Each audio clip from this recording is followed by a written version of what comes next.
హనుమాన్ జయంతి కదా టెంపుల్కి వెళ్దాం అనుకున్నాం. చాలా రోజులు అవుతుంది టెంపుల్కి వెళ్ళి. శివరాత్రి, శ్రీరామనవమి ఇలా ఫెస్టివల్స్ ఉన్నప్పుడు వెళ్దామంటే ఫుల్ రష్ ఉంటుంది. సో పిల్లలతో అస్సలు కుదరట్లేదు. ఇంక ఇవాళ సడన్గా అప్పటికప్పుడు అనుకొని అందరం రెడీ అయ్యి టెంపుల్కి స్టార్ట్ అయ్యాం. కరెక్ట్గా మేము టెంపుల్కి వెళ్ళడం హారతి స్టార్ట్ అయింది.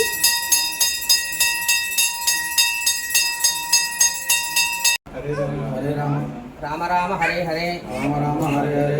ఒక్కొక్కరికి ఒక్కో ఫేవరెట్ గాడ్ ఉంటారు కదా. సో అలా నాకు హనుమాన్. టెంపుల్లో అలా హనుమంతుని చూడగానే చాలా పీస్ఫుల్గా అనిపించింది. మా చిన్నోడికి ఈ మధ్య అన్నీ అర్థమవుతున్నాయి. ఇంట్లో పూజ చేస్తున్నప్పుడు దీపం పెట్టడం కానీ, గంట కొట్టడం కానీ వాడికి చాలా నచ్చుతుంది. అండ్ ఇక్కడ టెంపుల్ అయ్యగారు పూజ చేస్తుంటే కూడా మంచిగా అబ్జర్వ్ చేస్తున్నాడు. అక్షంతలు వేస్తున్నా, శటగోపం పెడుతున్నా మంచిగా చేయించుకుంటున్నాడు. ఆంజనేయ స్వామి బొట్టులో మా చిన్నోడైతే ఎంత ముద్దుగా ఉన్నాడు.